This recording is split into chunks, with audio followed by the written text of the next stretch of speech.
Pioneer Insurance News Headlines. জনশক্তি রপ্তানিতে সরকার বেসরকারি খাতকে উপেক্ষা করছে অভিযোগ এনে কাজ বন্ধের ঘোষণা দিয়েছে বায়রা। বেসরকারি জনশক্তি রপ্তানিকারকদের প্রতিনিধিদের সঙ্গে আলোচনা করে সমস্যার সুরাহা না করা পর্যন্ত ধর্মঘট চলার কথা জানান তিনি।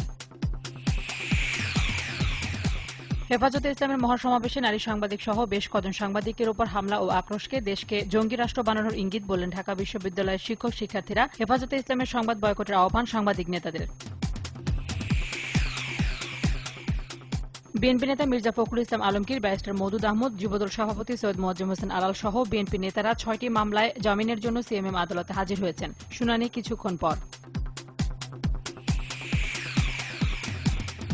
জয়পুরহাটে আওয়ামী লীগের এক নেতাকে কুপিয়ে হত্যা করেছে বিএনপি জামাত কর্মীরা। জয়পুরহাটের কালাই উপজেলার বিয়ালা গ্রামে আওয়ামী লীগের সঙ্গে বিএনপি জামাত কর্মীদের সংঘর্ষ হলে নিহত হন স্থানীয় ওয়ার্ড নেতা সবুজ মিয়া।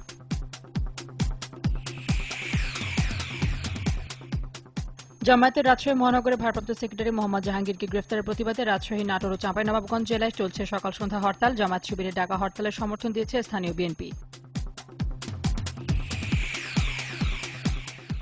বাংলাদেশ ও নরওয়ের মধ্যে বাণিজ্য আরও বাড়ানোর তাগিদ দিলেন প্রধানমন্ত্রী শেখ হাসিনা। নরওয়ের বাণিজ্য ও শিল্পমন্ত্রী ট্রোন গিসকে প্রধানমন্ত্রীর সঙ্গে তেজগাঁও কার্যালয়ে দেখা করতে গেলে এই আহ্বান জানান তিনি।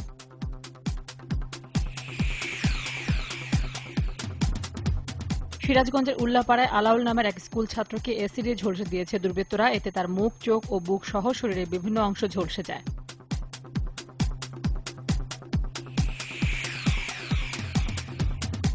খাদ্যে বিষক্রিয়ায় সিরাজগঞ্জের কামারখন্দে বাবা, মা ও সন্তানের মর্মান্তিক মৃত্যু হয়েছে। এরা হলেন উপজেলার শাহবাজপুর গ্রামের কৃষক মুসা আলী, স্ত্রী সোনেকা বেগম ও তাদের একমাত্র ছেলে সুমন।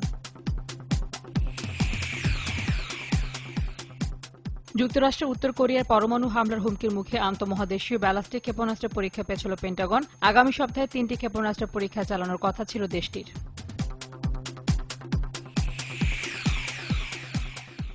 অ্যান্ট্রাচ ফ্রাঙ্কফুর্টকে ১-০ গোলে হারিয়ে ৬ ম্যাচ হাতে রেখে ২৩তম বুন্দেসলিগা শিরোপা ঘরে তুলল German giant Bayern Munich. Bastian সোয়েনস্টেইগারের অসাধারণ গোলে জয় নিয়ে মাঠ ছাড়ে বায়ার্ন।